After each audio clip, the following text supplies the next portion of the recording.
Bonjour à vous tous qui nous rejoignez sur Immedia, hym.media. Laurent Fent avec vous pour un nouveau espace thérapeute où j'ai le plaisir ce mois-ci d'accueillir Maria Vittoria Ruffo. Maria Vittoria, bonjour à toi. Bonjour Laurent et bonjour les auditeurs. Merci déjà d'avoir accepté cet entretien, cette interview. Nous sommes chez toi. Nous sommes dans le centre holistique du Marais, au 35 rue Beaubourg, dans le 3e arrondissement à Paris, dont tu es propriétaire. Et non seulement cela, mais en même temps, donc, qui dit centre holistique, dit un centre où il y a de nombreux thérapeutes qui viennent, différentes pratiques, techniques qui peuvent être proposées à ceux et celles qui viennent au sein de ce centre. Toi-même, tu es thérapeute d'origine italienne. Ça fait quelque chose comme peut-être pas loin de 10 ans qu'on se connaît. Oui. J'avais déjà eu l'occasion de faire une interview de toi lorsque j'étais à la radio ici maintenant. Un grand plaisir de te retrouver dans le cadre de cette émission, Maria Vittoria.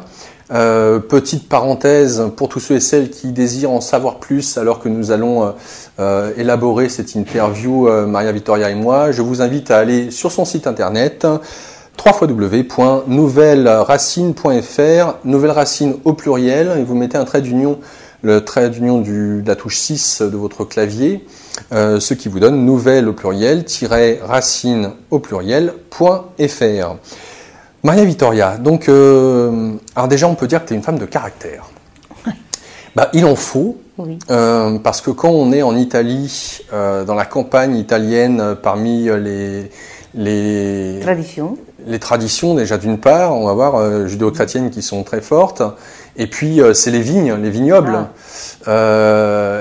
Partir de cet endroit-là, venir en France à un âge assez avancé pour parler une langue que l'on ne connaît pas, être chef d'entreprise, se marier avec un Français, bref, refaire toute sa vie et continuer de surcroît à travailler sur soi, à se former, moi je dis déjà chapeau. Donc non seulement tu es une femme, je dirais, qui a la tête dans les étoiles, mais qui a les pieds bien ancrés sur terre. Ouais. Et je pense que ça, c'est vraiment important pour tous ceux et celles qui font appel à tes services. Alors, on va commencer, si tu le veux bien, avant de parler de tout ce que tu proposes aux internautes, que tu puisses nous parler un petit peu de ton parcours, ton vécu, parce qu'en cela même, ça peut être un modèle, un exemple de comment, finalement, malgré plutôt le fait qu'on est dans une famille traditionnelle en Italie, sur le rapport à la religion, rapport homme-femme, avec tout ce que ça peut avoir derrière de ces traditions, de cette culture très impressionnante, très imprégnante. Comment on fait, comment on grandit dans cette atmosphère-là, comment Maria Vittoria de la petite enfant a pu évoluer? Alors, comme tu as bien dit, je suis la lignée de beaucoup de femmes de mon origine italienne, tous italiennes, il n'y a pas des femmes de mes lignées qui viennent de l'étranger, on est vraiment italiens. Et c'est ça que je me retrouve, que je me suis refait les ailes. Parce qu'il n'est pas une femme de mes lignées familiales, ils ont travaillé. C'est-à-dire, ils étaient succubes et soumises à l'homme. Parce que l'homme, dans ma éducation, c'était quelqu'un qui portait tout. À la maison, il fallait servir, nourrir, préparer tout, que tout va bien. Et nous, femmes, de tous mes lignées, il y avait un gros paquet. Et ce paquet-là, je l'ai retrouvé à l'intérieur de moi. Et c'est comme si j'ai eu un appel au-delà de moi de le transformer. Et j'ai eu cette force, parce que nous tous, nous avons la force profonde. Et je l'ai bien constaté et la volonté de vouloir trouver les ailes. Et comme tu as bien dit, je suis une femme aussi ancrée, présente, mais aussi très, très, très liée au cosmos et les étoiles. Qui c'est ça, peut-être, je me dis aujourd'hui, c'était ma force d'être présent dans la Terre aussi. Et tout jeune, j'ai compris que je n'avais pas ma place dans ce monde italien des femmes, qu'il ne faut pas dire, il ne faut pas écouter, il ne faut pas surtout faire des bruits, parce qu'on dérange. Et ce dérange-là, moi, j'en avais marre. Moi, je voulais suivre ma création. Et je me suis dit, la vie, elle est tellement belle qu'il ne faut pas la rater. Il faut se la vivre. Et pour vivre, il faut trouver sa créativité là. Et c'est ça qu'à tout jeune âge, je me suis intéressée à la beauté. Moi, j'adorais beaucoup. Alors, je sors aussi d'une famille de côté père couturière. Mon grand-père était couturier.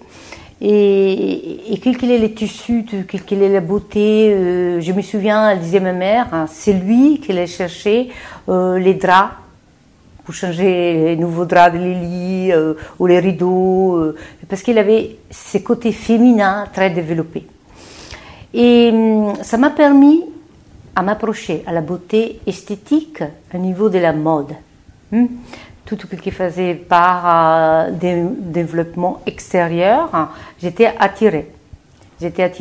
Sauf que je n'ai pas fait des formations de couturière.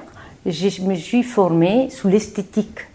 Bon, en Italie, c'est 4 ans de formation pour être esthéticienne.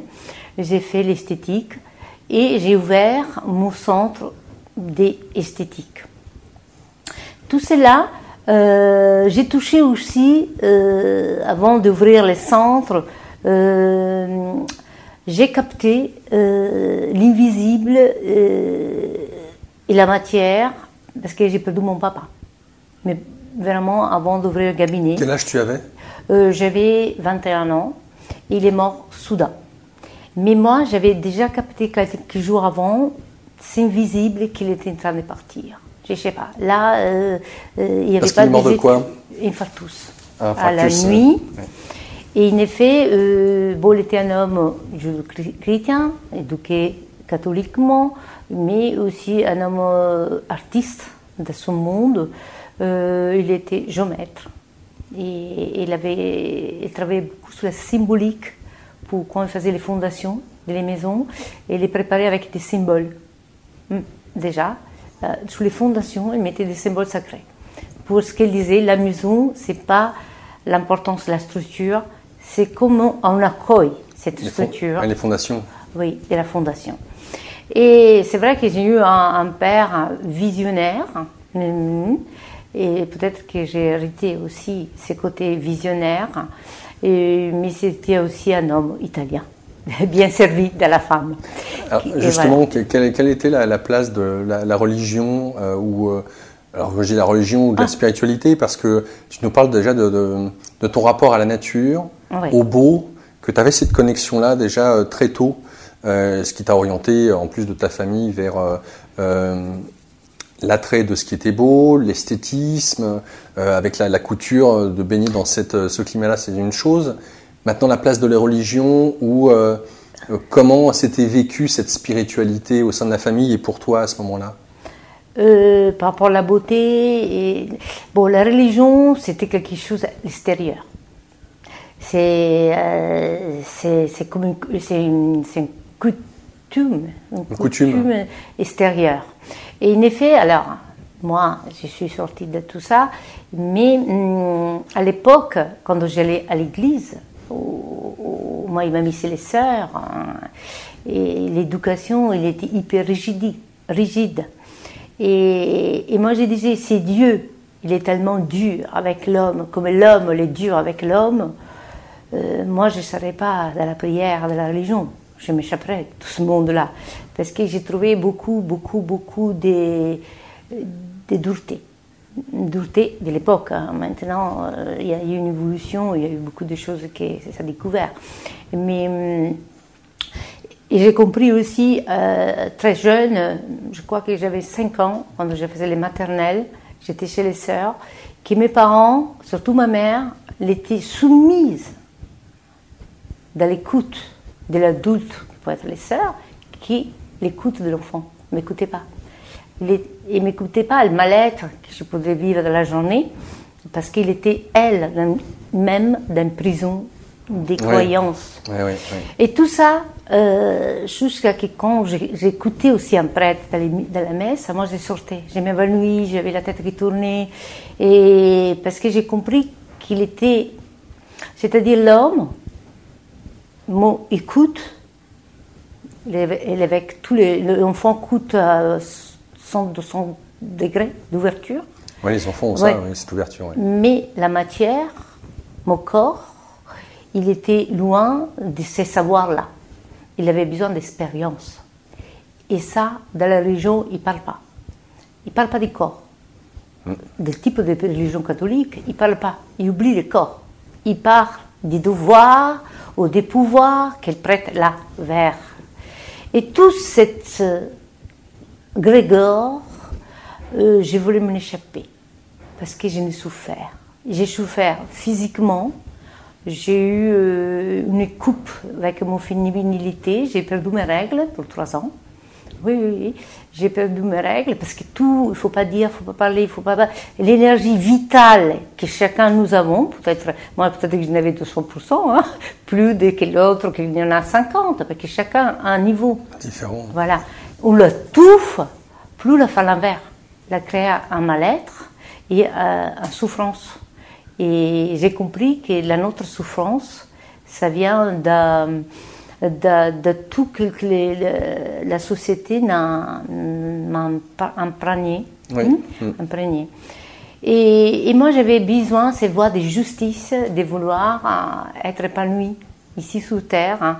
Je n'étais pas attachée à l'argent, mais j'étais dans le mouvement. Je voulais le mouvement, pas de ce mouvement déjà fait, mais un mouvement pour être épanouie et trouver ces ailes que je cherchais. Alors, qu'est-ce qui s'est passé? Alors, j'ai ouvert mon cabinet.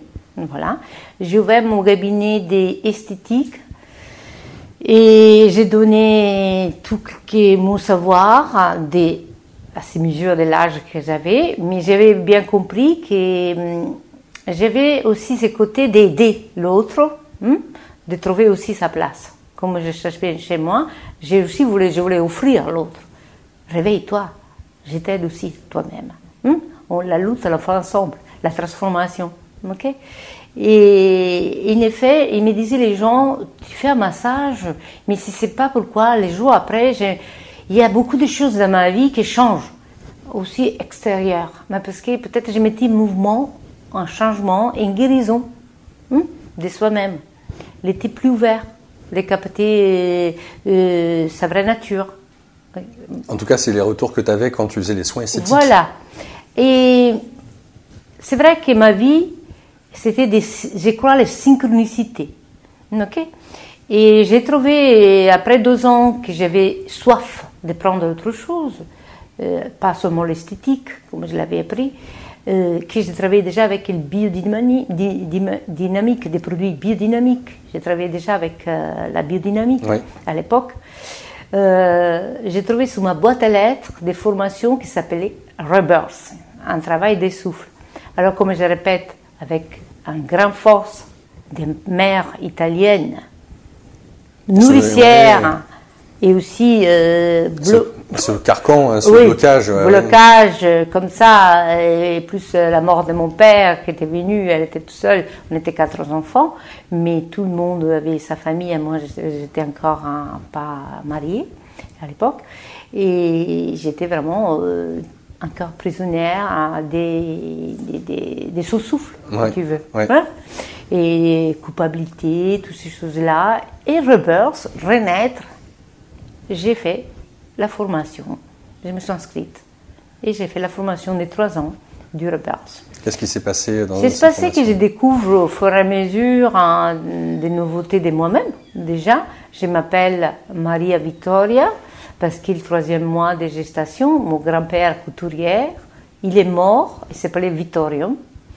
Et c'est là que quand je suis née, il m'a dit il faut que la porte les prénoms de mon grand-père, Vittorio, et voilà. Alors, est-ce qu'il veut dire victoire en français? Voilà, c'est ça. Et en effet, moi, la mort et la vie, je l'avais toujours dans les oreilles, la mort, de tout jeune, parce que j'ai porté sa vibration de mort. Et là, voilà. Et c'est ça, peut-être que c'était salvezza. C'est quelque chose qui m'a sauvée à cet élan de recherche, parce que je voulais vivre. Je ne voulais pas mourir, je voulais vivre.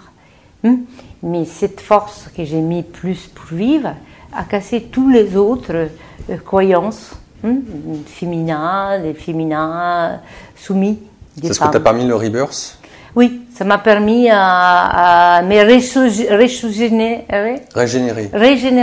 régénérer et connaître plus mon histoire aussi, de me permettre d'être plus, parce que l'esthétique, voilà.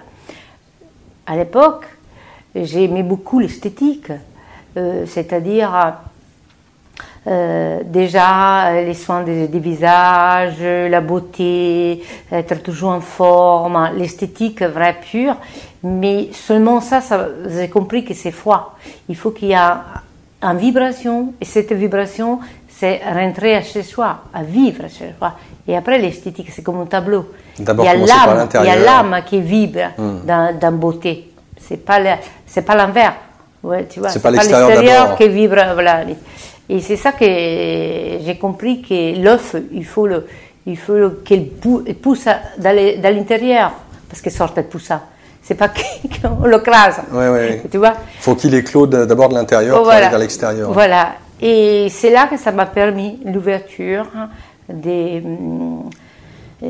vibratoires de moi-même, qu'après tout, on va dire, les synchronicités viennent à nous, petit à petit. J'ai une autre synchronicité, je me suis formée ça, j'ai continué sur mon travail d'esthétique, et je me suis formée parce que j'ai fait de l'Hatha Yoga à l'époque. Déjà à l'époque? Oui, avec une femme allemande, et son mari partait en Suisse pour apprendre la crânio-sacrale, l'ostéopathie crânienne. L'ostéopathie crânienne, oui. Et moi, j'ai fait d'un modèle, de cobaye, on va dire. Cobaye, oui. Oui, on peut le dire. Ouais. Et c'est là que j'ai senti vraiment la pulsation céphalorachidale, tout que nous habite, nous-mêmes. J'ai dit, avec le temps, je ferai aussi ça, parce que je suis curieuse aussi de continuer et connaître plus l'être et de l'invisible, mais aussi qu'il y a quand même une recherche. Alors attends, si je comprends bien, déjà, ta découverte avec le Rebirth, oui. C'est que tu as compris le lien qu'il y avait entre ta naissance et la mort de ton grand-père, oui. Alors que ta mère t'avait gestation de 3 mois. Voilà. Et donc le Rebirth t'a permis de mettre à jour, de prendre conscience qu'en toi il y avait cette pulsion de mort. Oui. Tout à fait. Et comment elle se traduisait dans ta vie du quotidien, cette pulsion de mort, avant que tu en prennes conscience? Oui. C'était des peurs, presque panique. Naissance, si quelqu'un va faire une course à pied, en mettant, il faut un bon poumon, on va dire, d'entretien pour faire la marathon, on va dire. Pour faire le marathon. 40 km. Et il faut, je ne sais pas, 6 mois d'entretien pour arriver à la faire. Moi, il fallut, pour dire, 2 ans. Parce qu'il y avait beaucoup de panique par rapport à la vie. C'était comme un apnée de cette peur de mourir tout le temps. Ah oui. Oui. Et c'est ça que ça m'a permis, avec un nouveau souffle de travail et en consciente pourquoi je porte ça. Et déjà, quand tu es conscient, il y a un bouchon qui part à l'intérieur, puisque tu sais parce que sinon j'entrais dans la culpabilité, alors il faut prier, parce que c'est tout envie.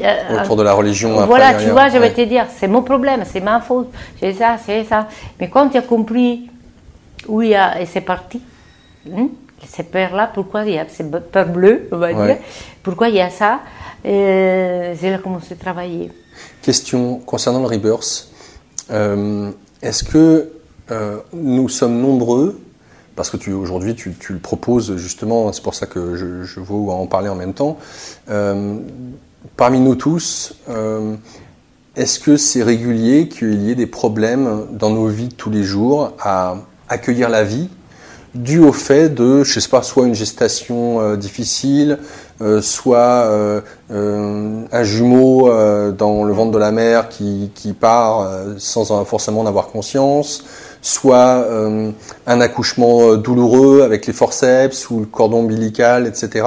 Est-ce que c'est régulier chez l'être humain, parmi tous ceux et celles que tu reçois, qui ont une marque importante qui les empêche de vivre pleinement leur vie suite à cette partie avant la naissance, voire à l'accouchement?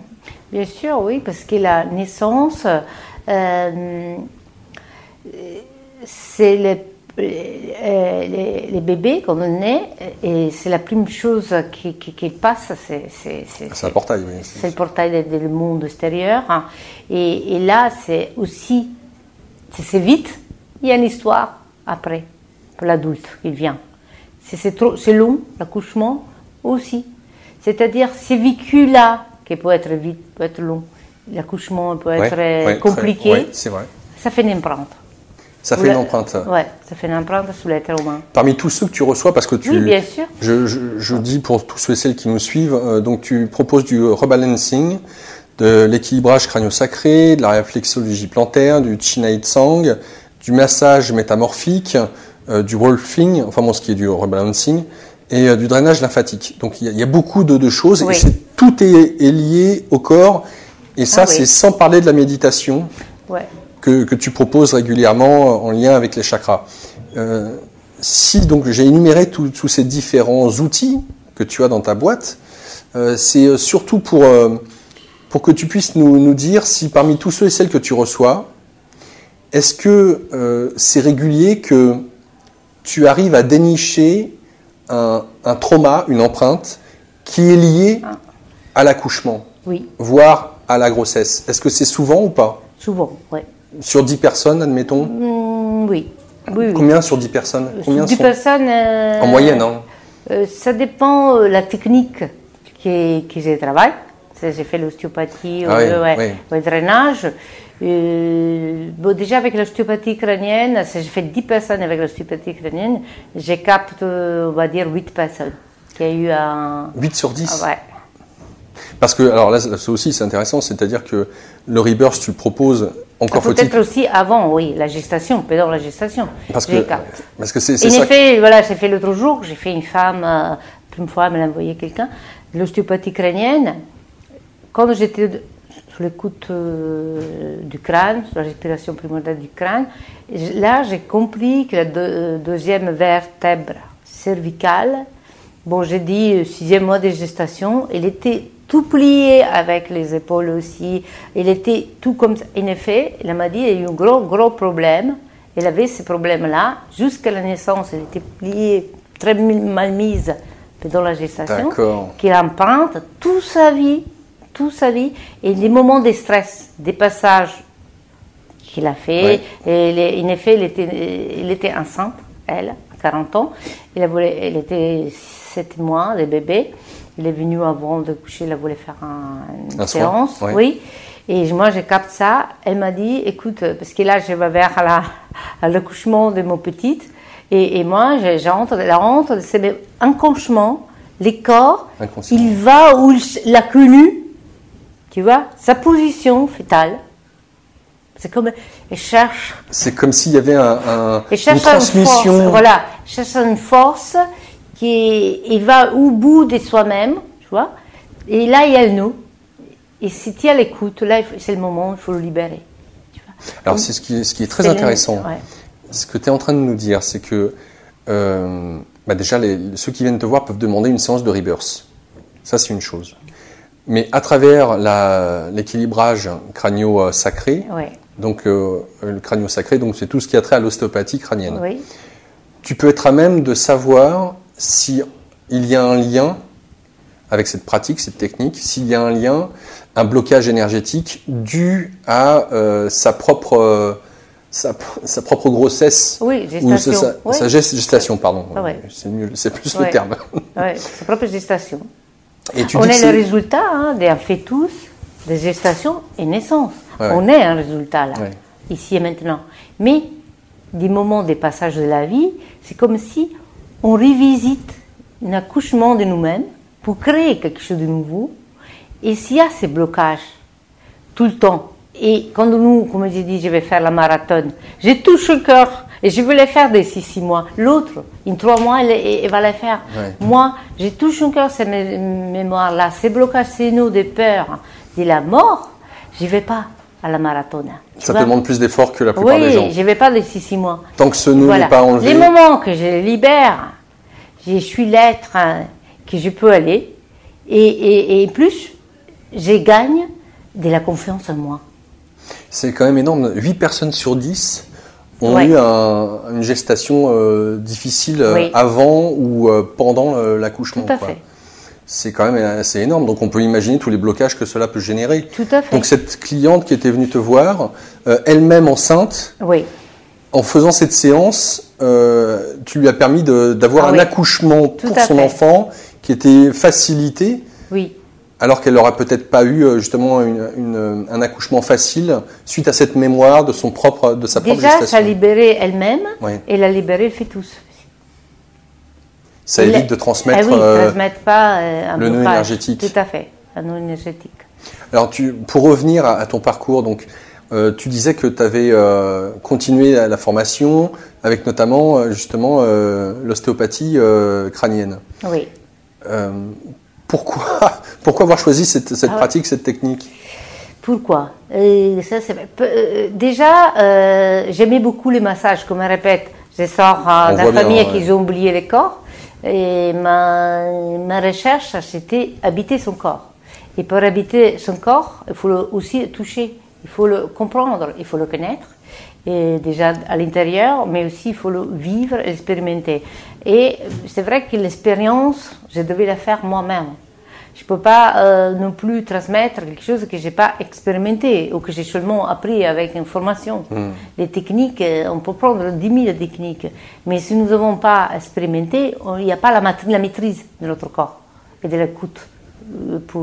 Et c'est ça que ça m'a apporté, comme j'ai dit, les synchronicités, de connaître des personnes qui, voilà, c'est une amie qui s'est formée en Suisse sous la Cragnon.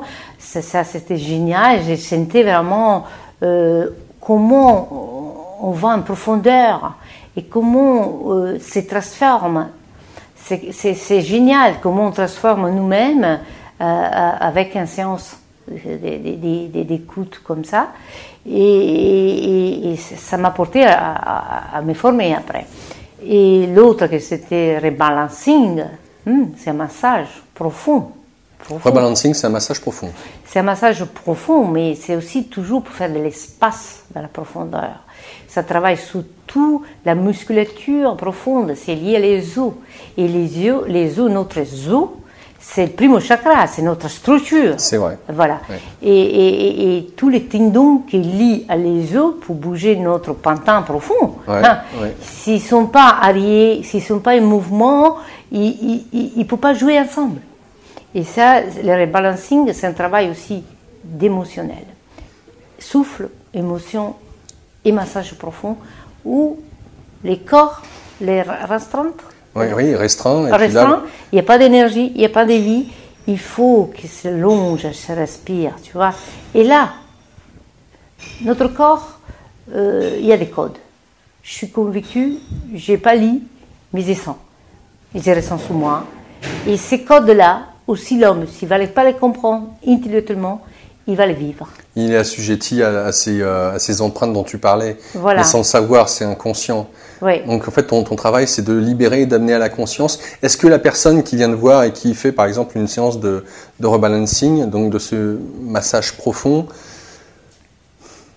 est-ce qu'elle a besoin de comprendre pourquoi est-ce que, par exemple, le coup de j'ai un problème, ou alors au niveau de l'omoplate, derrière, ou un genou, est-ce que le massage en lui-même et de ce que tu vas libérer, est-ce que ça a besoin d'être amené au mental, j'allais dire? Bien sûr, parce qu'après, ça va avec. Hein. Mais tu sais l'information? Tu comprends qu'est-ce qui s'est passé? Quand toi, tu je le l'ai fais, fait ouais. moi-même. Ouais. Soit que j'ai fait la formation. Non, quand tu le fais à quelqu'un. À quelqu'un. Ouais. Oui, déjà, la personne a la première séance, bon, se mettait debout et j'ai dit, parle-moi de ton corps. Comment tu le vois là, avec les yeux fermés? Comment tu vois avec les deux plantes des pieds?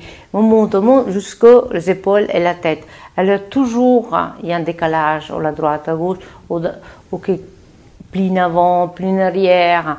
Et tout ça, il y a son histoire, tu vois. Oui, oui. Et il a mal vécu peut-être un divorce.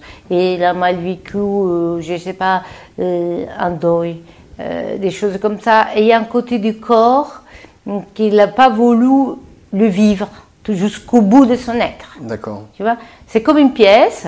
Tu as l'armoire, tu as une table, et tu mets aussi un canapé, et après tu veux mettre encore 2 photos, et après tout ça. Et à un moment, parce que tu vois clair dans ta pièce, il faut que tu dises, je commence à faire du tri.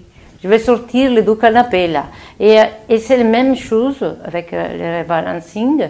Je commence à lever ou faire de l'espace plutôt, avec ces massages, faire de l'espace sous mes épaules, qu'il est plié en avant. Ah oui. Il y a quelque chose qui tire, c'est quoi ça? Et là, je fais respirer, je passe mes mains. Mes mains, c'est comme mes oreilles, c'est ma voix. Il me porte là où moi, je dirais que mon maître plus profond, c'est mes mains. Il me porte là où il y a quelque chose de faire transformer pour la personne. Et la personne, automatiquement, elle commence à parler. Ah, vous allez là vraiment, et elle commence à sortir des choses, peut-être qu'il ne savait pas quand elle est venue, qu'il a sorti ces choses-là qu'elle avait laissées au fond de sa cave, des son être plus profond, peut-être fermées aussi, à double clé. Tu vois, et là, elle commence à trouver les clés. C'est comme mes mains, j'ai trouvé ces clés. Ça libère la parole. Voilà, il y a des souvenirs qui remontent. Oui, oui.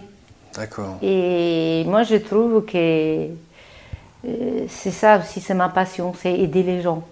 Oui, c'est intéressant. Je trouve ça magnifique et très intéressant de voir comment le lien au corps et qui est lié totalement à ton histoire. Oui. Avec, comme tu le disais, le fait que le corps a été nié. Oui. Que ce soit par la tradition, et d'autant plus quand tu es une femme en Italie, à l'époque à laquelle tu es arrivée, si je puis dire, dans ce milieu-là, rural, avec toutes ces traditions. Est-ce que quand tu as appris le rebalancing, pour te dire, ma mère, elle a fait 4 enfants. Et moi aussi, je suis née dans son lit de chambre. Oh. T'imagines? Ouais. Et j'ai dit, est-ce que tu as eu beaucoup de douleurs quand tu as accouché moi-même, ou mes frères, ou ma soeur? Tu sais, à l'époque, on ne pouvait pas avoir de douleurs. On ne pouvait pas. C'est-à-dire, c'est comme si seulement accoucher, t'imagines à quel loin que c'était sur le ressenti des femmes, du corps. Et il avait toute une tradition qu'il ne faut pas être malade. Aussi, tu accouches. En silence. En silence, presque. Et j'ai trouvé tout, ma jeunesse, jusqu'à j'ai eu mes règles, elle ne m'a pas expliqué. Parce que c'est comme si, il ne faut pas. Sa mère, elle a fait la même chose. Elle ne voulait pas trahir, ne plus la lignée des femmes. Il faut rester comme ça. C'est comme ça. C'est comme ça. Ça a dû être difficile pour ta famille de voir à quel point tu étais libre, indépendante, et que tu ailles casser toute cette tradition familiale. Alors, comme voilà, en effet, j'ai vécu beaucoup l'isolement. Mais maintenant, je suis seule, parce que ça fait partie de mon chemin de vie. Mais les solitudes, j'adore. Parce que c'est là que j'ai mis ce n'est pas l'isolement que j'ai vécu par rapport que j'ai hérité. C'est une solitude plus nourricière. Oui, libre de tout attachement ou toute dépendance. Oui. Et comme tu as dit, c'est vrai que de ce monde du passé, c'était notre vie. C'est moi, je regarde Maria Vittoria maintenant et Maria Vittoria là-bas. C'est comme je suis venue sur une vie, mais j'ai vécu 2 vies. Alors, cette vie, je l'ai créée moi-même. Je me la suis recréée moi-même. Je l'ai expérimentée sur moi, habiter mon corps et faire circuler mes énergies profondes. Et Alors, pour moi, c'est là qu'on trouve, excuse-moi, Je t'en prie. la lumière et la vraie religion. Parce que c'est la reliance à soi. ouais, à soi, ouais. Ouais. Explique-nous pourquoi une femme qui a son cabinet d'esthétisme, Ah. qui s'est formée au Rebirth, à l'ostéopathie crânio-sacrée, quel est l'intérêt pour elle de quitter une entreprise qui marche bien? Oui, oui, j'avais le deuxième cabinet en Italie. Deux cabinets? Deux. Après les deux formations du Rebirth, j'avais créé le deuxième holistique, Les Soleils s'appelait comme ça, centre holistique Les Soleils. Et j'ai gardé les deux. Et j'avais 2-3 personnes qui... Pourquoi être venue en France si tout marchait très bien? Parce que c'est la synchronicité. Alors qu'est-ce qui s'est passé? C'est passé que quand j'avais le deuxième cabinet, je l'avais plus au milieu de la ville. L'autre, c'était plus encore la campagne, Ouais. l'esthétique. Et là, fur et à mesure qu'on libère les prisons Intérieur. intérieures, fur et à mesure, nous avons fait l'expérience, il y a des cercles profonds qui c'est fini. Ok? Et il y a des appels, des nouvelles épreuves de la vie. Et quand on est ouvert à l'univers, à dire on est vraiment des serviteurs de l'univers, là on est des serviteurs de l'univers. Et avec beaucoup de dignité. Ok? Pour être ça. Et je me suis dit, un cercle de ma vie, j'ai terminé. Je te le jure. Je me le suis dit le jour avant que j'ai décidé de partir. Il faut que je parte. J'ai un appel. Je ne sais pas où. Il faut que j'aille dans quelque autre pays. Il y a des choses qui me dépassent aussi à moi-même, mais j'avais cet appel. Et en effet, la vie fait que j'ai connu quelqu'un, après quelques jours que j'ai dit ça, française, qui est venue en Italie, et voilà. Un homme? Un homme, monsieur, oui. Et lui, il était plus lié à l'alchimie de la lettre hébraïque à l'époque. C'était voilà, son travail de recherche. Et voilà, il voulait venir chez moi porter sa technique dans mon cabinet holistique. Il est venu, on a fait connaissance. Et petit à petit, voilà, il est venu mon compagnon, après quelques mois. Et c'est là que je devais décider de quitter le pays. Parce que lui habitait à Paris. Par amour. Par Oui. amour, mais j'ai eu aussi cet appel. Au-delà, d'accord. c'était juste. C'est juste. Il est venu après que j'ai déjà fait Cette demande. un point de ma vie Oui. et je pars. Oui, tu parlais de finir un Voilà, cercle, ouais. serviteur de l'univers. Et je pars. Après quelques jours après, j'ai eu... Tu te libères, entre guillemets, de tes deux centres, de tes deux... Voilà. Et sans savoir où tu allais, si ce n'est que tu vas en à France Paris, pour commencer une nouvelle vie. une nouvelle vie. Tu avais conscience de ça? J'avais conscience... j'avais conscience que c'était fini. C'est stérile. Ces deux centres, ils fonctionnent bien. Mais maintenant, je ne sais pas. Il faut que il y ait une autre preuve. Quel âge tu avais? J'avais 31 ans, 32 ans. 34 ans. 34? Ouais. Parce qu'il reste jeune, quand même. Quoi? Ça reste jeune, 34 oui, ans. Oui. Tu parlais Alors un peu- ma famille, elle ne voulait pas. Ils disaient, bon, de toute façon, il est original. On la connaît. Mais ici, il a tout qu'il faut. Pourquoi elle va là-bas, recommencer quoi? Je ne sais pas. Surtout qu'il ne m'a jamais soutenu. C'est ça qui est marrant. Ouais. Mon frère ne m'a jamais soutenu, ma mère, non, il m'a presque mis à côté, tu vois. Et maintenant qu'ils ont vu que j'avais réussi au niveau de la matière aussi, il m'a dit, regarde, maintenant, qu'est-ce qu'elle a fait, elle va où? Et en même temps, c'était juste, je suis partie, j'ai tout vendu. Tu as tout vendu. Et je suis venue à Paris avec mes valises. Et c'était génial parce que regarde, la synchronicité, je peux le dire, quelques jours avant, je dis la vérité. Moi, Avant d'arriver ou avant de oui, partir? avant que je vienne ici. Vincent, mon mari, il est venu pour chercher un appartement. Lui, il avait un travail ici à Paris. Et je marche dans mes petites villes à pied et je vois une petite boutique ésotérique à l'époque. Et sous la porte, affiché, il y avait écrit « Aujourd'hui, lecture de Laura ».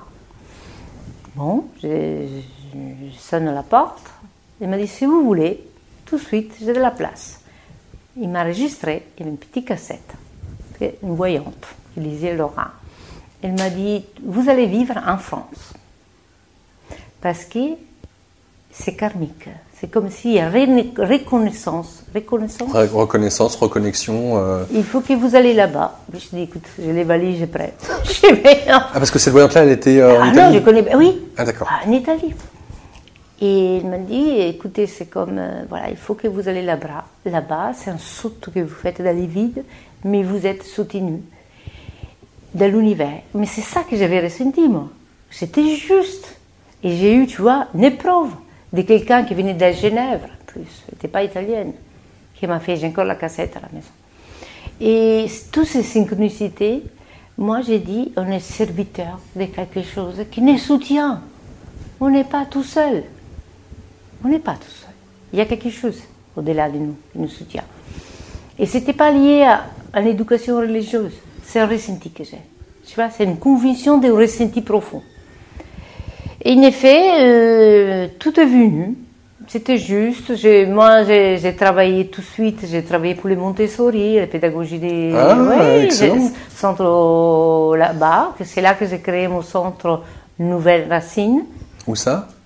C'est 19 boulevard Magenta. À l'époque, il y avait un centre de librairie Montessori, plus à où il y avait tous des thérapeutes, ostéopathes, chiroprateurs, moi, et un médecin aussi. Et j'ai commencé là-bas, parce que après j'ai eu une fille avec mon mari, et ma fille, je l'avais mis à les Montessori. J'ai travaillé pour 3 ans. Mais c'est terminé. Et après, j'ai trouvé ces centres ici, au Paris. Justement, on va dire que tu as renoué avec ce que tu avais commencé en Italie. Oui. Ce centre holistique en Italie, tu l'as recréé ici. On est rue Beaubourg. Voilà. C'est quand même incroyable. C'est incroyable. Et synchronicité, j'ai trouvé un message sur Biocop, ce journal. Ouais. Qui louait une salle il y a 6 ans, ça fait 6 ans que je suis là. Et je me suis présentée. Après quelques jours, la gérante m'a appelée, m'a dit, écoutez, Madame Ruffo, c'est vous qui gérez tout. Je vous le donne à vous. Bon, il y a eu le passage du bail, il y a eu le passage du tout, mais tout est venu juste au-delà de la matière, parce qu'il faut vraiment avoir des garanties, beaucoup de choses sous la France, et tout était parfait. Je ne sais pas. L'univers m'a soutenu. Moi, je crois à ça. Tu n'as pas eu une appréhension pour apprendre le français? Une langue que tu ne connaissais pas? Déjà, je te dis la vérité, je suis sortie d'une famille qui en est 10 km de la ville de Vérone, en Italie. Par rapport à la langue italienne, c'est l'italiano vero, mais plus ma famille, ils parlent de l'endroit des petits villages. Je suis née, le dialecte. Dialecte, oui, d'accord. Et si toi, tu vas en Italie et tu écoutes les dialectes, c'est pas la même chose. C'est notre langue de l'italien. D'accord. Alors, moi, quand j'étais beaucoup avec ma famille, j'ai parlé que dialecte. Après, une ville, je parlais italien. Mais quand je suis venue à Paris, il a fallu prendre les françaises, les français. Et là, c'est bizarre.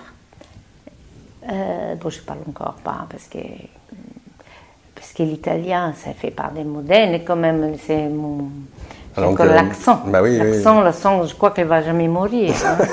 Non. Langue maternelle, ouais. Ouais. Ben, mon père, quand j'étais toute gamine, il voulait faire une maison. Et au-dessus, il me disait toujours, il faisait faire une maison avec fait comme un bateau.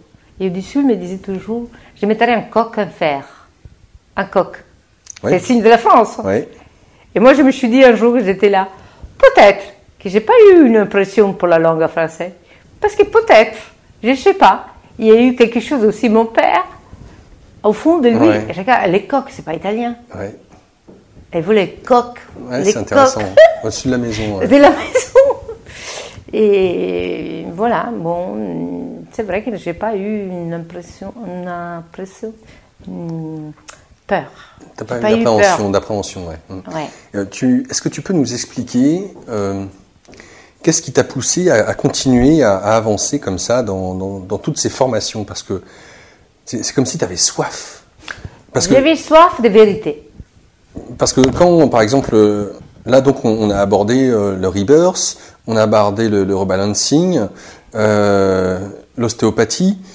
Est-ce que tu peux m'expliquer pourquoi, à travers ces trois pratiques, trois outils que je viens de donner, on pourrait dire, ça suffit, déjà, là, le corps, super. Pourquoi se former en réflexologie plantaire? Pourquoi le Chin Tsang? Pourquoi le drainage lymphatique? Enfin, pourquoi encore faire d'autres choses? Il te manquait quelque chose? Bon, j'ai un esprit aussi curieux. Ah oui, c'est ça. Là, ça se voit. Pas, au cas où vous ne l'auriez pas encore remarqué, oui, l'esprit est là. Très curieux. C'est vrai que aussi les Chin Tsang, c'est le massage du ventre. Le Chin Tsang, c'est le massage du ventre. C'est le deuxième cerveau. Oui, c'est ce qu'on dit. Et c'est lié à notre pensée aussi, créateur. Mais quand on porte beaucoup de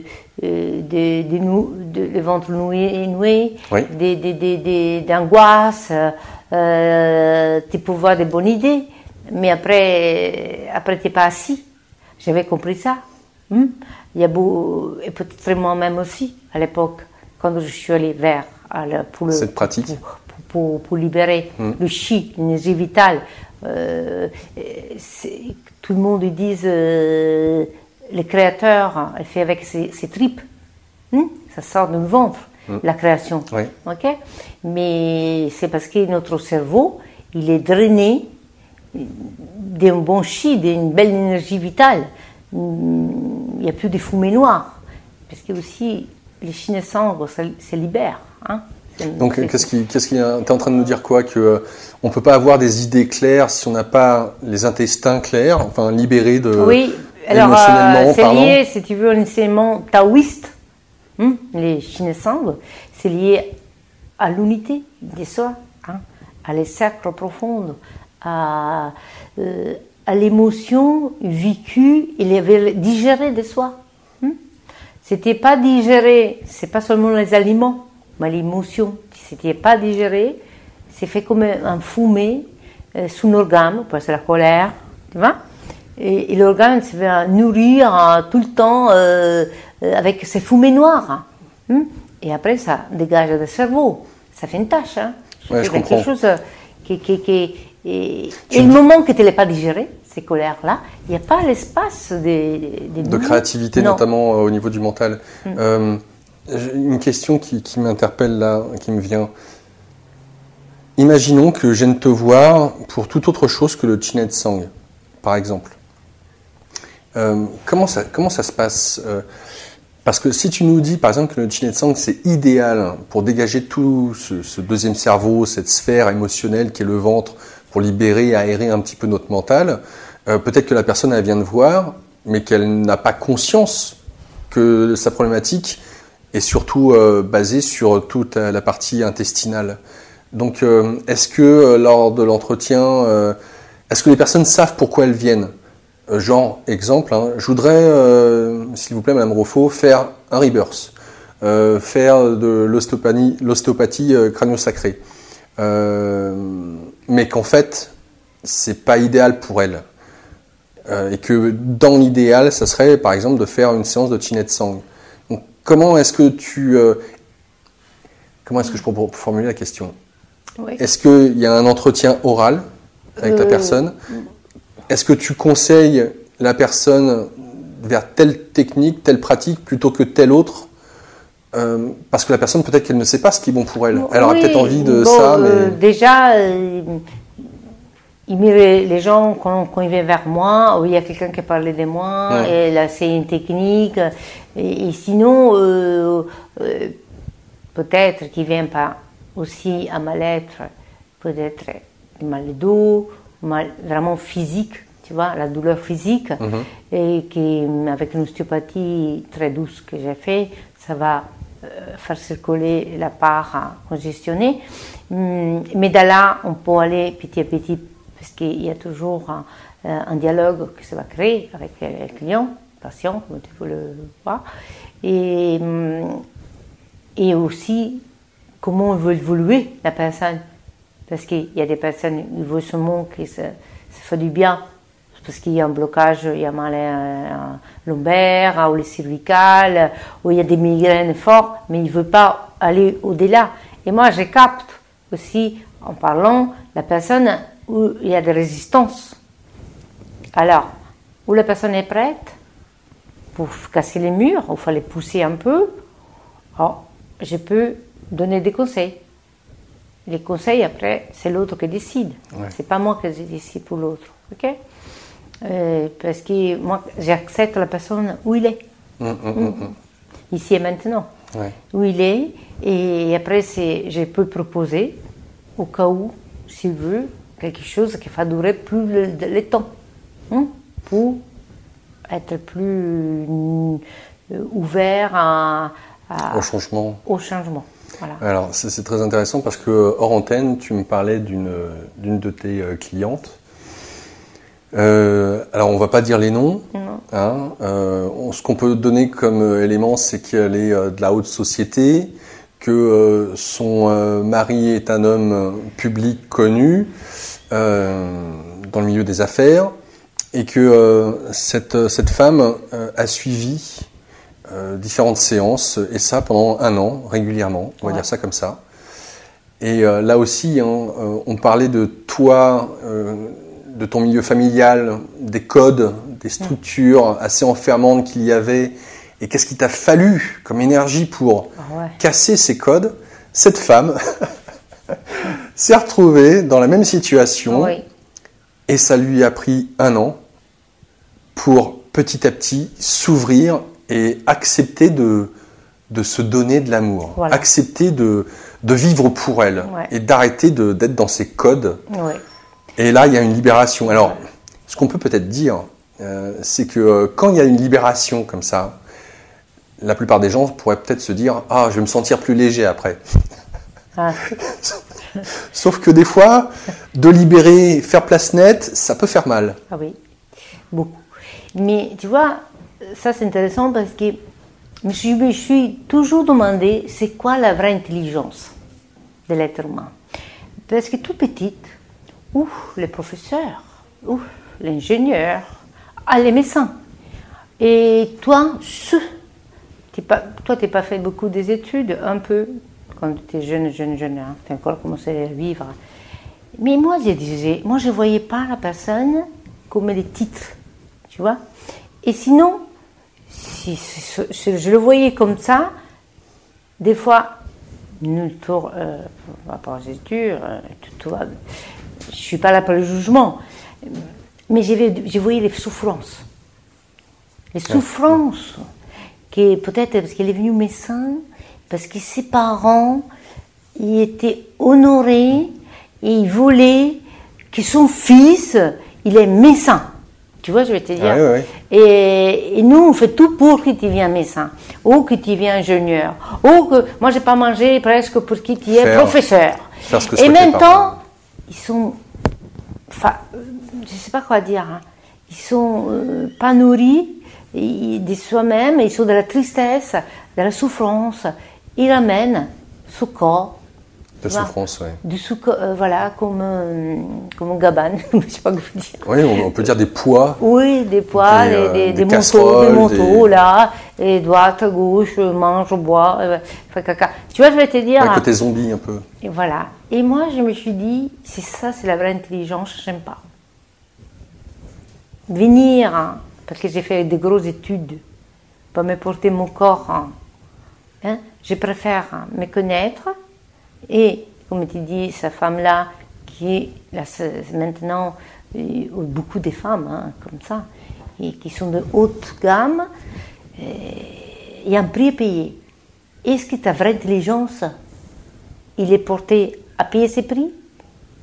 Ou peut-être, c'est mieux que tu la trouves, ta vraie intelligence. C'est la dignité aussi de soi. Moi, je suis plus de la dignité. Et prendre tes ailes. Oui, de se respecter, de s'aimer. De s'aimer, apprendre à s'aimer soi-même. Et ça, tu n'es pas vraiment, comme tu dis, tu n'es pas vraiment soutenu. Et des fois, c'est difficile. Il faut beaucoup d'énergie, beaucoup de courage. Alors, pour avoir peut-être du courage, encore faudrait-il avoir l'énergie. Et c'est intéressant, puisqu'on parle d'énergie, j'aimerais que tu puisses nous parler de la réflexologie plantaire. Parce que là, on touche la médecine chinoise avec les méridiens. Est-ce que c'est un moyen de travailler l'énergie, là aussi? Ah oui, quand même, l'énergie, c'est des points réflexes des pieds, de notre map de notre corps. Hein. Les messages de la pression vont au cerveau, à le neuron du cerveau, va à l'organe après, et va régénérer cet organe qui peut être vide d'énergie, mal nourri. Et là, ça me vient aussi de donner des conseils qui peuvent être comment on le mange. Déjà, il y a un dialogue qui s'installe entre la personne et moi, entre le client ou la patient et moi. Et libérant ici les pieds, c'est aussi une façon de se réancrer de ses racines. Les points des reins, ça passe dans les pieds, la réflexologie passe aussi sous les pieds et tout ça, ça libère les corps. Alors, qu'est-ce qui pour toi, la réflexologie plantaire, elle est idéale dans quelles circonstances? Par rapport à quelle pathologie? Par rapport à quelle problématique de santé? Pour tout. Pour tout? Ouais. La personne qui peut-être elle n'aime pas tout le massage, tu vois. Il y en a qui n'aiment pas être touchés. Bon, j'ai pas eu moi, mais il y en a des personnes peut-être qui préfèrent la réflexologie plantaire parce qu'ils travaillent sur une zone, voilà, les pieds. Mais c'est parce que c'est peut-être plus compliqué quand on parle du Chinet Sang, parce que là c'est le ventre. Ouais. Il y a un côté peut-être très intime aussi à toucher le ventre. Tout à fait. Et il y a des personnes qui peut-être c'est invasissant. Invasif. Invasif, voilà. Et ils préfèrent commencer dans les pieds. Mais de toutes les façons, le Chinet Sang, ça travaille sur le ventre, mais on va ouvrir l'extrémité, les pieds et la tête. Derrière la tête, nous avons les nerfs vagues qui lient à l'estomac, et c'est lié à l'émotionnel. Et on ne peut pas en baignoire, changer l'eau. Si, en mettant qu'il y a deux bouchons à droite et à gauche, ou dans l'extrémité, on ne peut pas faire sortir l'eau du milieu. Il faut ouvrir les deux bouchons. Et c'est la même chose l'être humain. On ne peut pas nettoyer et travailler son ventre en lâchant les deux bouchons, les deux extrémités. Tu comprends? Oui, je comprends. Il faut qu'il se libère là aussi. Et là, c'est le taoïsme. La circulation, énergie des cercles, c'est lié aux terres, au ciel, et ça va régénérer les ventres. Et les ventres, c'est au milieu, de la terre au ciel. Qu'est-ce que tu pourrais nous dire sur la manière dont ceux qui viennent te voir acceptent de vivre les émotions? Parce qu'on parle du deuxième cerveau. Le ventre est donc ce deuxième cerveau. Il est extrêmement important. Il y a eu récemment un documentaire qui a été montré sur Arte, je crois, et qui circule à l'heure actuelle sur le net. L'importance du ventre, l'importance de notre nourriture et l'importance de nos émotions qui sont liées effectivement à cette partie basse de notre corps. Dans quelle mesure est-ce que, d'après toi, les gens que tu rencontres sont prêts à accepter de vivre les émotions? Est-ce que c'est plus facile aujourd'hui qu'il y a 10, 15 ans? Je ne sais pas, ça fait combien de temps que tu pratiques le Chinet Sang maintenant? Parce que même, ça fait 15 ans, ouais. Est-ce que c'est plus facile maintenant, d'après toi, pour les gens de vivre leurs émotions qu'avant? Oui, le 21e siècle, et l'homme est plus ouvert. Quand j'ai commencé, moi, on va dire, à ce travail de chimie du corps, holistique, des changements. Oui, c'est plus... C'est-à-dire la terre vivre différemment Et nous, êtres humains, il faut changer. On est entré de nouvelle ère. On ne peut pas faire semblant. Il faut être vrai avec soi, avec quelqu'un en train de le vivre. On ne peut pas vivre le XXe siècle si on est le XXIe siècle. Tu vois, comme le XXe, oui. Oui. Et en effet, hier, j'ai fait une dame, Shinesang, elle est psychiatre. Elle m'a dit, oui, intéressant. Elle m'a dit, moi je parle tout le temps, tu vois, et j'analyse tout le temps. Mais quand même, elle avait un ventre comme un maton, comme tu vois, un béton. En béton, ouais. Un béton. Quand j'ai mis les mains, et moi je capte, j'ai dit, voilà, des choses là, pas digérées. Ah oui, oui, et là, quand elle est partie, elle a dit, ah, je suis d'un calme.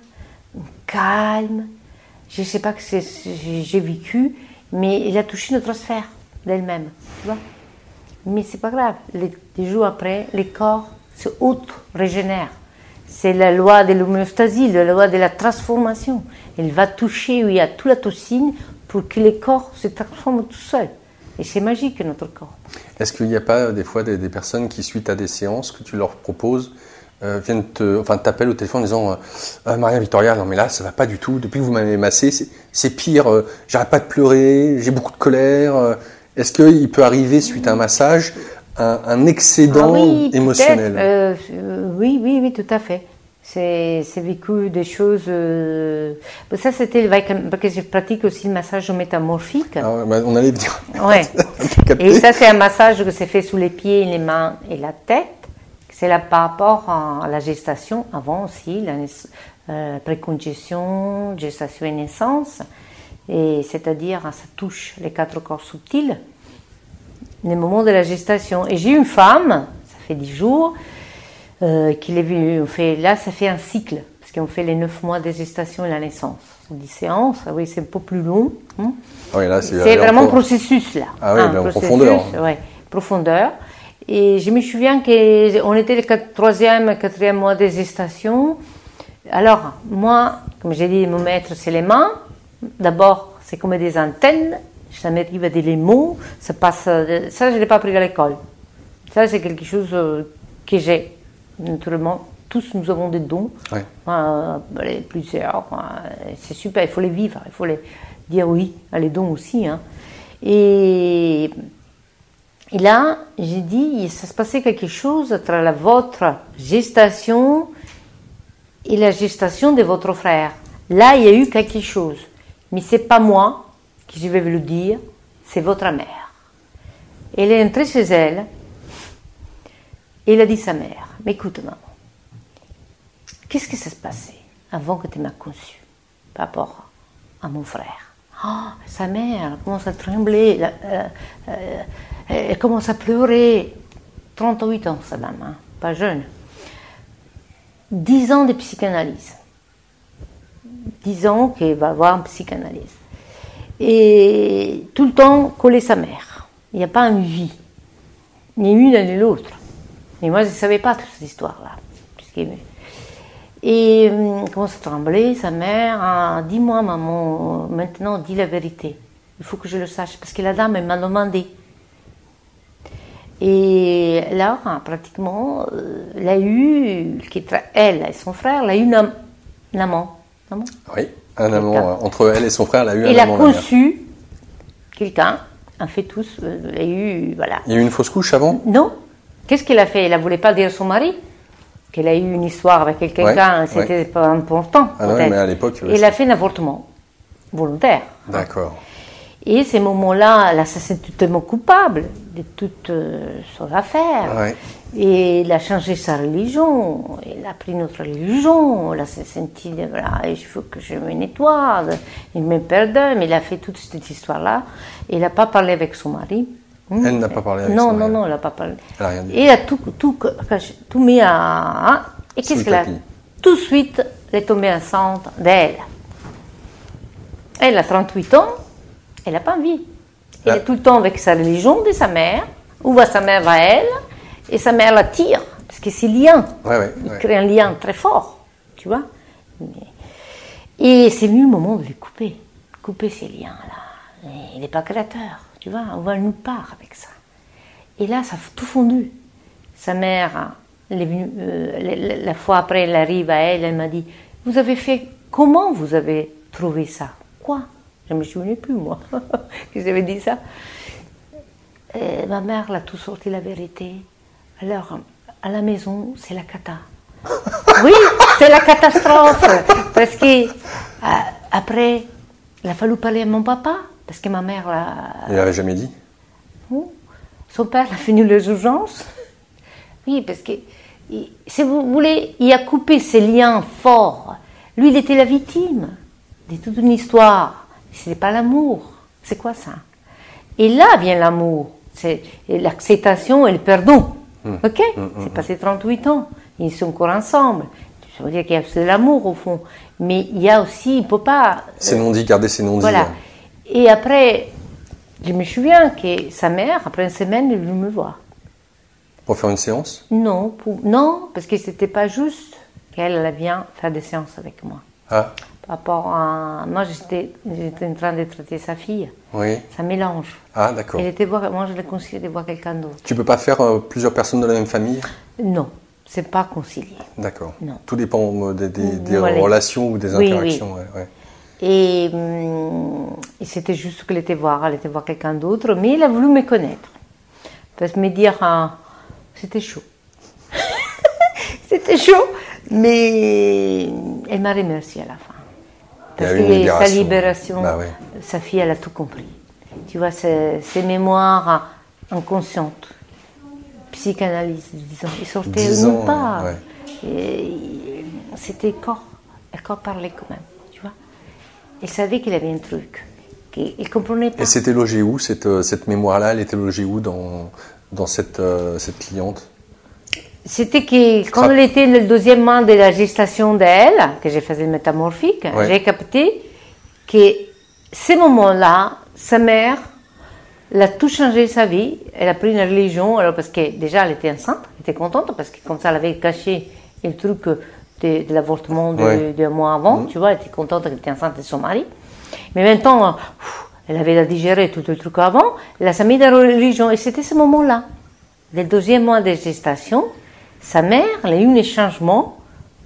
Ouais, ça j'ai bien saisi.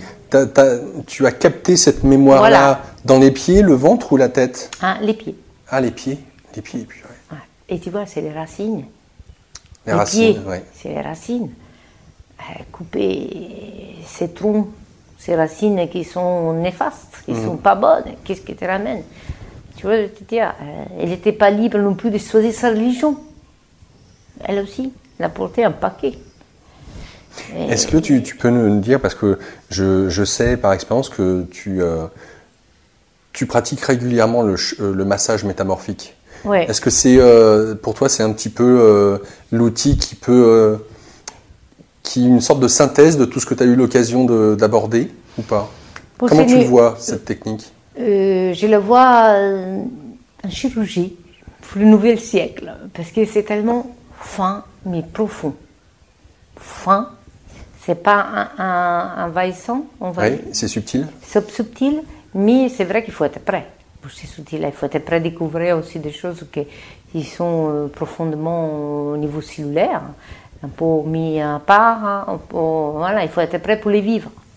Oui, parce que tu vois, comme tu dis tout à l'heure, ça sort, mais après, qu'est-ce qu'on en fait? C'est pas la même chose.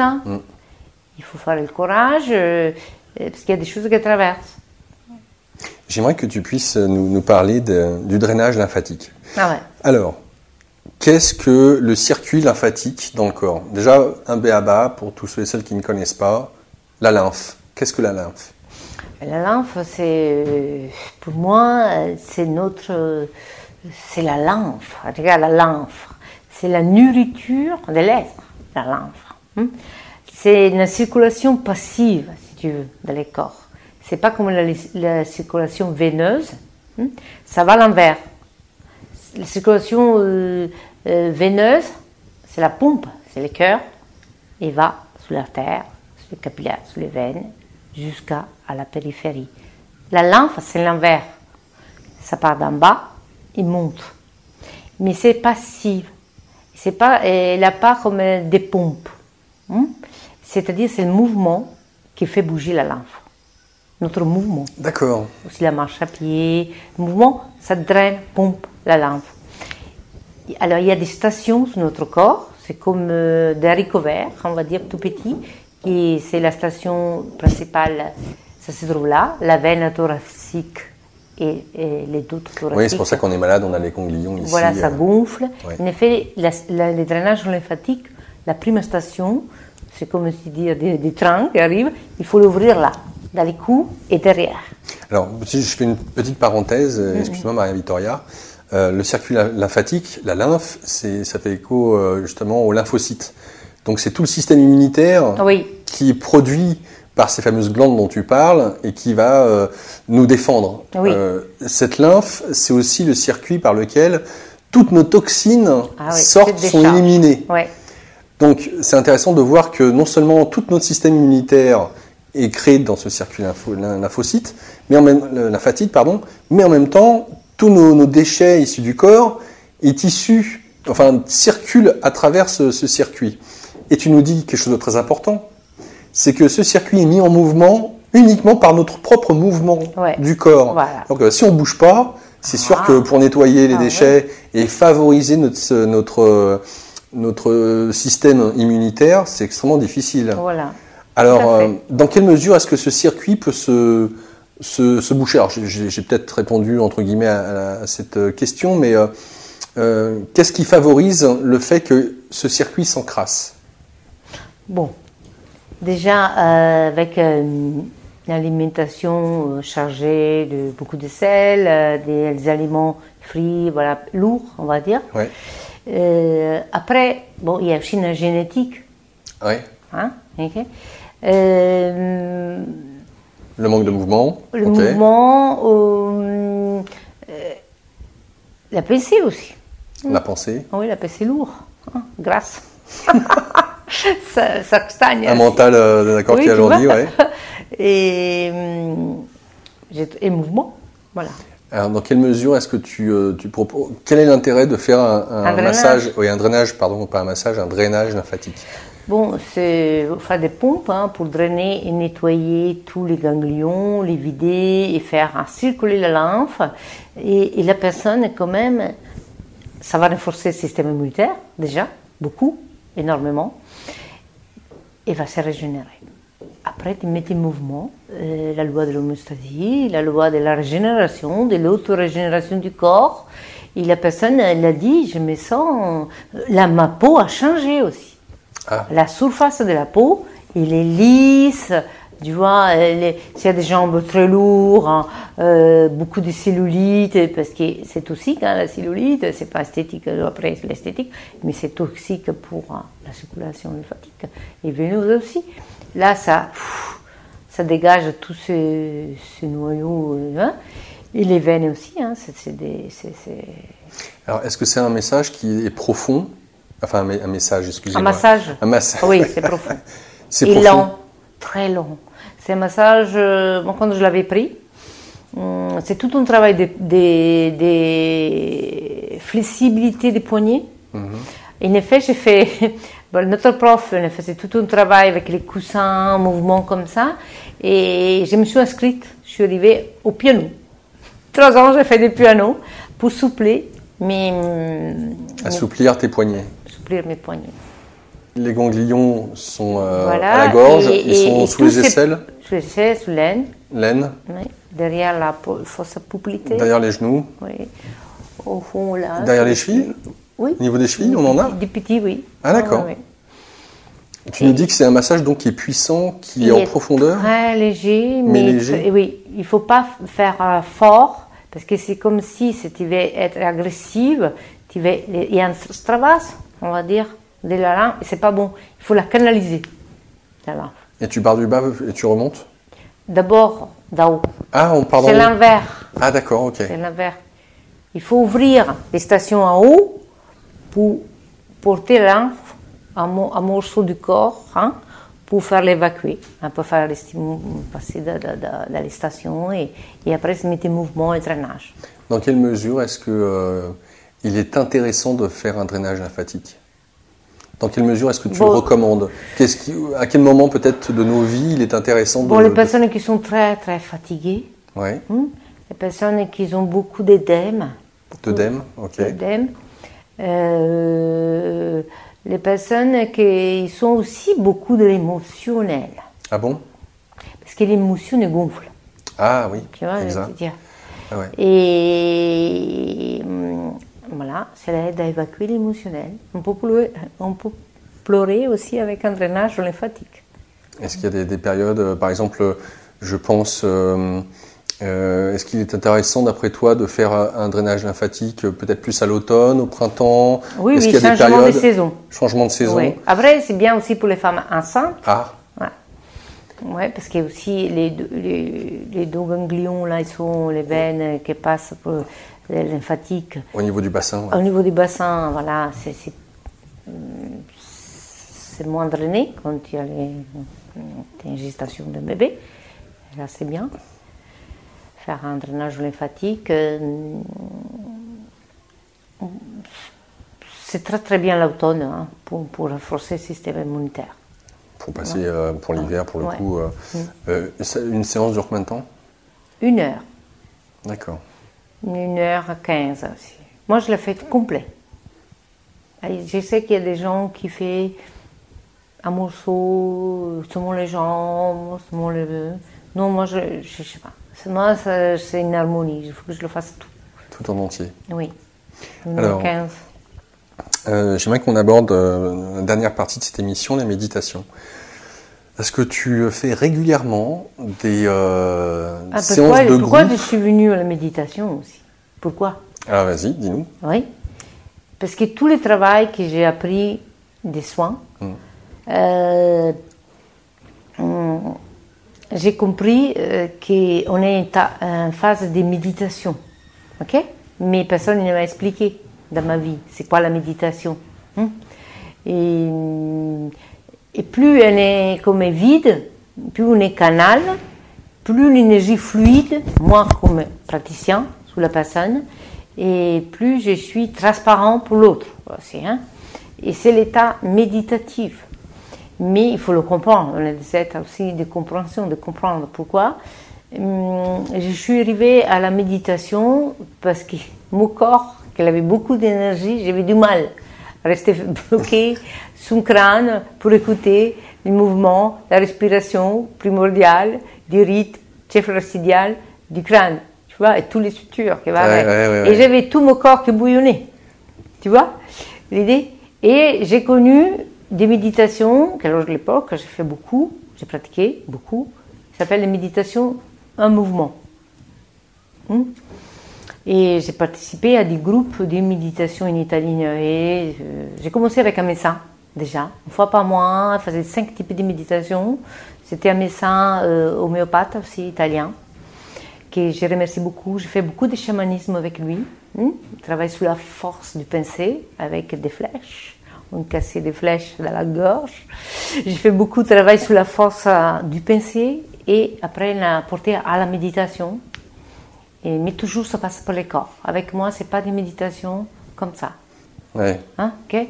Parce que c'est vrai que l'homme moderne, on est occidental. Et le mouvement... il a beaucoup de têtes, on va dire, des mentales, qu'il faut qu'il vive quand même le corps d'abord, l'émotionnel, pour faire habiter après son mental zen et observateur aussi de soi. Parce que la vraie méditation, quand tu es en train d'observer ton mental. C'est vrai qu'en tant qu'occidentaux, on est beaucoup plus enclin à être dans le mouvement, parce que se poser comme le font les Asiatiques et ne pas bouger, c'est très difficile. C'est notre culture. Là, pour le coup, notre mental est beaucoup en action. Donc j'entends très bien que c'est certainement favorable de faire la méditation active et non pas passive, notamment avec la marche. On peut faire des marches méditatives. Oui, tout à fait. Donc, tu avais déjà commencé la méditation à travers donc, ce médecin, parce que justement, lorsque tu as fait l'ostéopathie crânio-sacrée, crânienne, il t'était difficile de ressentir tellement ton corps était en énergie, en effervescence. Mais maintenant, j'avais du mal à rester assis comme ça, tu vois, avec une écoute totale. De ton corps, ouais, Voilà. des ressentis. Tu vois, parce qu'il y a un moment, passer 5 minutes, j'avais du mal. Tu vois, mon corps bougeait. Ouais. Et seulement la méditation m'a apporté en écoute, observation. C'est tout un apprentissage hein, et comment dire, en discipline pour la vivre, pour la observer, pour la. Alors, les stages de méditation que tu proposes. Alors, ça fait 12 ans que j'anime une fois par mois revisiter un chakra. Les chakras, c'est des points énergétiques et qui se trouvent au milieu de notre axe du corps, l'axe central, primo, deuxième, troisième, quatrième, cinquième, sixième, septième. Et voilà, on va revisiter pour voir ce qu'il y a là. Chaque chakra a un thème, c'est un lien de notre histoire profonde et peut-être qu'il y a aussi un blocage, propre l'histoire que nous avons vécue, et peut-être on ne connaît pas, mais on le découvre ces journées-là. Alors moi, je canalise la journée avant, quelques jours avant je me prépare. Des fois j'ai des improvisations parce que je trouve le groupe qui a besoin d'autre chose. Et voilà. Et c'est toujours avec une séance peut-être de rebirthing, des méditations, mouvements, catharsis, pour faire sortir des colères, hein, des craintes aussi, tout ce qui est là. Vous avez bien rigolé. Oui, on rigole beaucoup. J'ai eu aussi, là, je ne sais pas si on peut le dire, hein, des policiers qui ont vécu malheureusement le 13 novembre. Qui sont venus faire ces séances-là? Oui, parce qu'il y avait un gros paquet à l'intérieur qui n'a pas digéré. Wow. Il m'a remercié. Pourquoi? Parce qu'il se sentit après protégé. Il m'a dit, il y a quelque chose qui s'est installé à moi. Je me suis sentie vraiment, il m'a dit, qu'il y a eu une protection autour de moi. Il s'est senti un autre corps, tu vois. Parce que ces corps, des violences qu'ils ont vécues, il est resté là. Et on fait quoi avec ça après? Ils ne sont pas soutenus, hein. Ou peut-être soutenus avec des paroles, mais dans les corps. Il est là. Et avec ce travail-là, que moi je travaille le corps, ils ont ressenti qu'il y a eu quelque chose qui a changé. Et ils ont trouvé une paix. Tu vois? Ils étaient tout seuls ou ils étaient plusieurs? Ils sont venus 2. À 2? Oui, oui. Des hommes? Des hommes. Ils sont revenus à faire des autres chakras parce qu'ils ont changé sa vie. Vraiment. C'est super. C'est super. J'ai des témoignages, il m'a envoyé des témoignages inscrits. Moi, je n'ai pas demandé, hein, tu vois, et il me l'a envoyé, il m'a remercié. Voilà, généralement, c'est combien de personnes maximum pour ces séances? Pour le dimanche, combien je prends méditation, 8. 8 personnes, grand maximum? 10, j'arrive à 10. Voilà. D'accord. Pas plus. Plus d'hommes ou de femmes? Mixte, c'est vrai? Oui, oui. Tu as aussi bien des hommes que des femmes? Oui. Et d'une manière générale, en séance individuelle? Aussi, sont mixtes. Aussi les hommes. L'homme est en train de s'ouvrir à son habitat féminin profond. Parce que c'est l'air, pour moi, c'est l'air féminine. Tu vois concrètement l'évolution et qu'il y a de plus en plus d'hommes qui viennent et qui n'hésitent pas à aller toucher ces émotions-là. Oui, c'est une ouverture. De maintenant, moi je vois si l'homme s'ouvre à ça. Est-ce que il y a d'autres séances de groupe que tu proposes en dehors de la visite des différents chakras? Je fais aussi des méditations les mardis, à 12h30 jusqu'à 13h40, parce qu'après, il faut un petit passage. Le mardi midi? Oui, tous les mardis. Et là aussi, toujours en lien avec le mouvement? Oui, c'est des méditations, toujours avec le souffle, le mouvement, et après, pour trouver la vacuité. À la fin, ça dure 1h15, on travaille la matière brute. Après, la deuxième partie, un peu moins, on va plus de l'observateur. Et à la fin, on est dans la vacuité totale, on reçoit. Mais, comme toutes les choses, il faut pratiquer. Il ne faut pas venir une fois.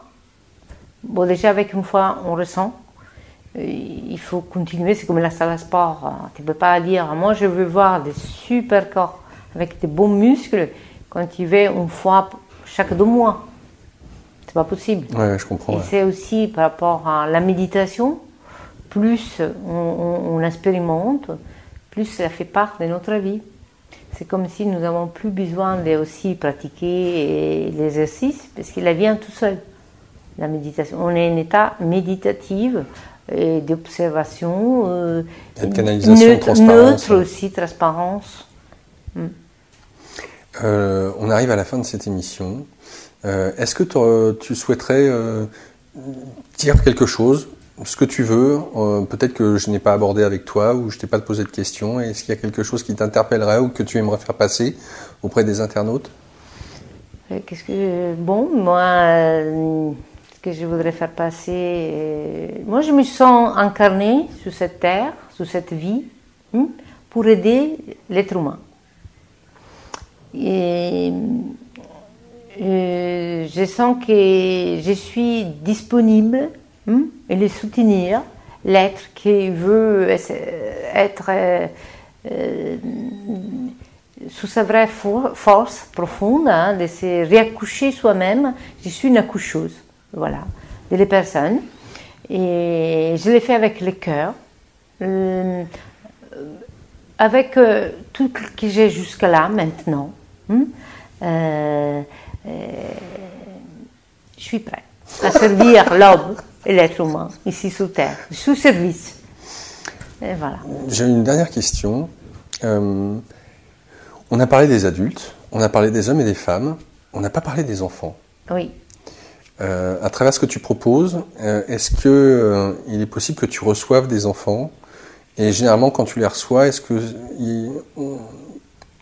y a des fins particulières ou c'est voilà, je vous emmène mon fils, ma fille Bon, je reçois aussi des bébés. Oui, parce que sa maman, elle est venue déjà, elle est ouverte à la crânion. Et il a compris déjà sur elle, le travail qu'elle a fait. Il veut déjà apporter un bénéfice à ce petit nez. J'ai fait aussi tous les deux.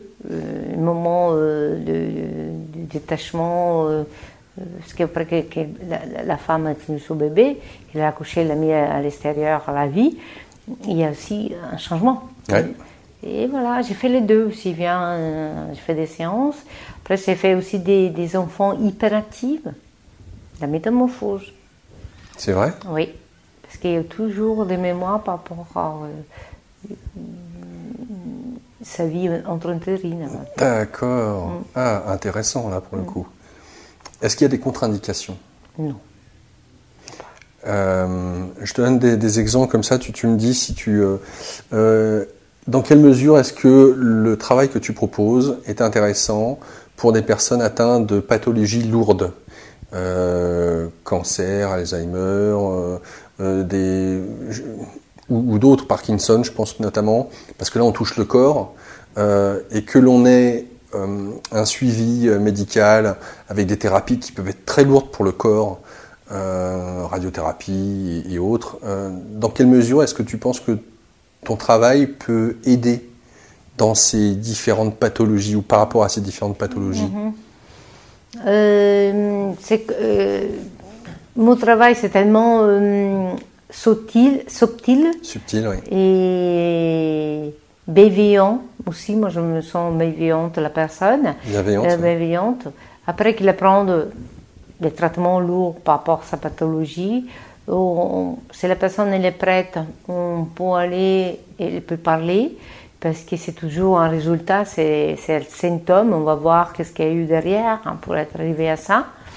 Moi, je crois que tout se transforme. Moi, j'ai confiance. Voilà, je suis quelqu'un qui... Il n'y a rien de mauvais, mais tout pour changer. Et si des personnes sont prêtes, bon, je ne vais pas lever tout ce traitement, mais ils ouvrent petit à petit un espace différent et des régénérations. Tu as déjà eu des bons résultats par rapport à... Oui. Donc pour celles qui souhaitent en savoir plus, n'hésitez pas à contacter Maria Vittoria. Je vous y invite fortement. On n'en dira pas plus à cette antenne. Maria Vittoria Ruffo, merci beaucoup Maria Vittoria pour nous avoir fait part en toute transparence de ton parcours, de la manière dont tu abordes ton travail. Je pense que les internautes ont ressenti justement la douceur et la force à la fois. Il y a vraiment ça chez toi. Merci. Et cette assise dans ton travail. Tu parlais de tes mains qui étaient des antennes et des bienfaits que ces dernières peuvent nous donner comme libération intérieure. Ça sera avec grand plaisir, je pense que nos internautes viendront te voir. Je rappelle ton site internet www.nouvelle-racine.fr. Nouvelle Racine, c'est au pluriel, le trait d'union de la touche numéro 6 de votre clavier numérique. Nouvelle-racine.fr. Maria, bonne continuation à toi, en te souhaitant le meilleur pour la suite et puis certainement une prochaine fois. Merci Laurent et merci aux auditeurs et merci. Pour vous qui nous écoutez, bien voilà, tout simplement, je vous rappelle que Immedia, ce n'est pas qu'une chaîne YouTube, que vous avez toutes les informations concernant Maria Vittoria sur l'article d'Immedia qui lui est consacré. Donc, site internet, page Facebook, numéro de téléphone, email, la totale. Je vous invite aussi, tout simplement, suite à cette émission, à cette vidéo, un pouce vers le haut, un pouce vers le bas. N'hésitez pas à vous abonner à la chaîne d'Immedia, aussi sur la page Facebook d'Immedia. Comme ça, à chaque fois qu'il y a une nouvelle vidéo qui sort, vous êtes au courant, tout simplement. En vous remerciant de nous avoir suivis, en vous disant le mois prochain pour un nouvel espace thérapeute. Au revoir à tous, prenez soin de vous.